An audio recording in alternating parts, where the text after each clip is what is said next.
السلام علیکم۔ آج میں آپ کو ترم خان کے بارے میں بتاؤں گا کہ ترم خان کون تھا۔ آپ نے اکثر سنا ہوگا فلاں بڑا ترم خان بنا پھرتا ہے، لیکن کیا کبھی سوچا ہے کہ یہ ترم خان کون تھا اور اس کی وجہ شہرت کیا تھی؟ ایک محاورہ زد عام ہے کہ بڑے ترم خان بنے پھرتے ہو یا پھر تم کون سے ترم خان ہو۔ ہم میں سے اکثر نے اردو کا یہ مشہور محاورہ سن رکھا ہے، مگر شاید ہم یہ نہیں جانتے کہ ترم خان کون تھا اور ان کا کردار آخر کیسے لازوال ہو کر محاورے میں ڈل گیا۔ اس محاورے کی کھوج ہمیں 1857 کی جنگ آزادی تک لے جاتی ہے، جہاں ریاست حیدرآباد دکن کا نواب، جو نظام دکن کہلاتا تھا، برطانیہ کا ایک مضبوط اتحادی تھا اور اس کی گرفت اتنی مضبوط تھی کہ کوئی بغاوت کا سوچ بھی نہیں سکتا تھا۔ لیکن جب انگریز کے خلاف تحریک آزادی کے نعرے ہندوستان کی گلی کوچوں تک پہنچ گئے تو اس کی باز گشت نظام حیدرآباد کے در دیوار کو بھی متاثر کرتی ہے۔ یہاں بیگم بازار کا ایک عام سپاہی تورے باز خان نہ صرف باغیوں کی قیادت کرتا ہے، بلکہ ایک وقت ایسا بھی آتا ہے جب وہ 6000 مظاہرین کو لے کر حیدرآباد میں برٹش ریزیڈنسی پر حملہ کر دیتا ہے۔ سب سے پہلے ترے باز نام پر کچھ بات ہو جائے۔ تورا پشتو میں تلوار کو کہتے ہیں۔ یوں تورا باز کا مطلب ہوا میں تلوار چلانے والا یا شمشیر زن۔ یہی تورا باز ترے باز بنا، پھر ترم خان کے روپ میں ڈل کر ایک لوک ہیرو بن گیا۔ یہ سب کچھ کیسے ہوا اور ایک گمنام سپاہی اساطیری کردار کیسے بنا؟ یہ کہانی جتنی عجیب ہے اتنی دلچسپ بھی ہے۔ جنگ آزادی کے شعلے جب میرٹھ سے حیدرآباد پہنچتے ہیں تو حیدرآباد کی مساجد، مندروں، گردواروں، چرچوں کی دیواروں پر اشتہارات سج جاتے ہیں، جن میں نہ صرف انگریز کے خلاف بغاوت کے حق میں نعرے درج ہو جاتے بلکہ مطالبہ بھی یہ کیا جاتا کہ نظام بھی اس جنگ میں شریک ہو۔ حالانکہ نظام افضل الدولہ اپنے رفقا، سالار جنگ، امراء اور سرداروں کے ساتھ انگریز کی حمایت کا اعلان کر چکا تھا، مگر پھر بھی ریاست کے باشندوں نے اس جنگ میں ایک ایسی کہانی رقم کی جس نے انگریزوں کے ساتھ ساتھ نظام کی چولے بھی ہلا کر رکھ دی تھی۔ نظام دکن نے ایسٹ انڈیا کمپنی کے ساتھ 1800 میں ہی اتحادی ہونے کا معاہدہ کر ڈالا تھا، جس کا قلق ریاست کے باشندوں کو شروع دن سے ہی تھا۔ جب جنگ آزادی کے شعلے 1857 میں بھڑک اٹھے تو نظام کی فوج میں انگریز افسروں کے خلاف بھی مزاحمت شروع ہو گئی۔ نظام کی فوج کے ایک رسالے کو بغاوت کچلنے کے لیے بلڈانا سے دلی جانے کا حکم دیا گیا تو جمعدار چیدہ خان نے انکار کر دیا، کیونکہ جمعدار چیدہ خان یہ قطعی نہیں چاہتا تھا کہ وہ اس بغاوت کو کچلنے میں مغلوں کے خلاف انگریزوں کا ساتھ دے۔ چیدہ خان اپنے 15 دیگر ساتھیوں کے ساتھ حیدرآباد پہنچا تاکہ وہ نظام کو قائل کر سکے کہ اس جنگ میں شامل نہ ہو، لیکن جیسے ہی وہ حیدرآباد پہنچا اسے نظام کے وزیر میر تراب علی خان نے گرفتار کر کے انگریزوں کے نمائندے کے آگے پیش کر دیا، جس نے اسے اور ان کے ساتھیوں کو اپنی ہی کوٹھی میں قید کر لیا۔ جب یہ خبر پھیلی تو انگریز کے خلاف عوام میں نفرت پھیل گئی۔ اس موقع پر ترے باز خان نے باغیوں کی قیادت سنبھال کر بیگم بازار میں، جہاں جمعدار چیدہ خان اور اس کے ساتھیوں کو قید کیا گیا تھا، اپنے 5000 ساتھیوں کے ساتھ حلہ بول دیا۔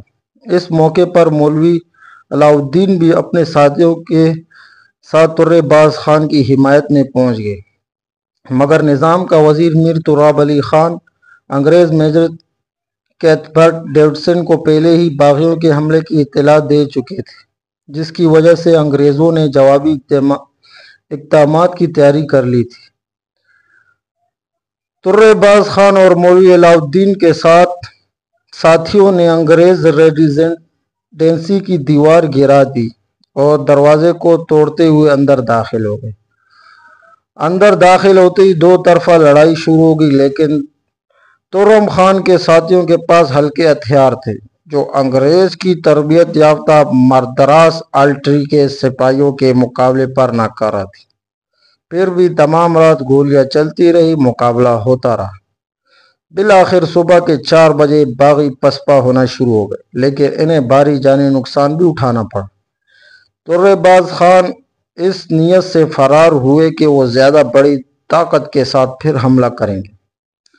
22 جولائی کو تراب علی خان کو خبر ملی کہ ترم خان ایک بار پھر انگریز ریزیڈنسی پر حملہ کرنے کی تیاری کر رہا ہے۔ اس نے ترم خان کو ہر قیمت پر گرفتار کرنے کا حکم جاری کر دیا۔ ترم خان بیس بدل کر روپوش ہو چکا تھا۔ بدقسمتی یہ ہوئی کہ ترم خان کی ایک پیدائشی شناختی علامت تھی کہ اس کی آنکھ کے قریب ایک تل تھا، جس کی وجہ سے نظام کے کھوجیوں نے اشور خانہ کے قریب جنگلات میں اسے ڈھونڈ نکالا۔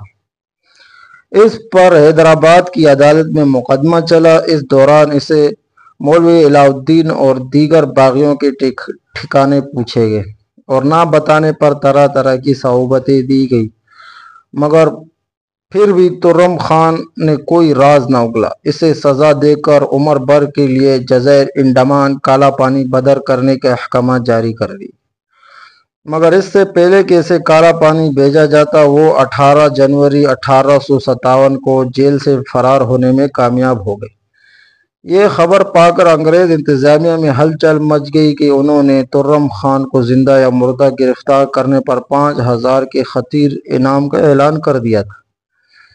نظام کے فوجی جگہ جگہ پھیل گئے۔ آخر کار 24 جنوری کو توپران کے جنگل میں تعلقدار مرزا قربان علی بیگ کی قیادت میں ایک فوجی دستے نے ترم خان کو ڈھونڈ کر مار دیا۔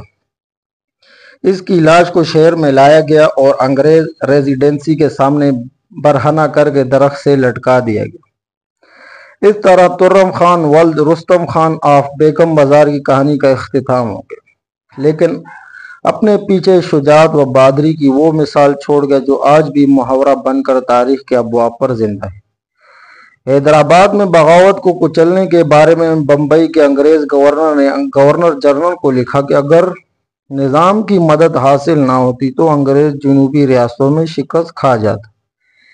حیدرآباد میں ترم خان کی بغاوت کو کچلنے میں 94 فوجی مارے گئے۔ ترم خان کو مارنے پر تعلقدار مرزا قربان علی کو 5000 روپے انعام دیا گیا اور اس کی تنخواہ میں 200 روپے کا اضافہ کر دیا گیا، جبکہ اسے ترقی دے کر صدر تعلقدار بنا دیا گیا۔ نظام کو اسٹار آف انڈیا کے اعزاز سے نوازا گیا، جبکہ ریاست کے ذمہ 50 لاکھ سے زائد کے واجبات معاف کر دیے گئے۔ نظام کو اپنا سکہ جاری کرنے کا اختیار دیا گیا۔ میر تراب علی کو سالار جنگ کے اعزاز سے نوازا گیا۔ آج نہ نظام ہے نہ اس کی ریاست، لیکن ترم خان کا نام پہلے اور پھر ترم خان بن کر اردو میں امر ہو چکا ہے۔ حیدرآباد میں جہاں انگریزوں کی ریزیڈنسی تھی، اسی جگہ پر ترم خان اور دوسرے شہداء کی یادگار آج بھی موجود ہے۔ اسی کے ساتھ آج کی ہماری ویڈیو اختتام ہوئی۔ مزید ہماری ویڈیو دیکھنے کے لیے ہمارے ویڈیو کو سبسکرائب کرتے رہیے۔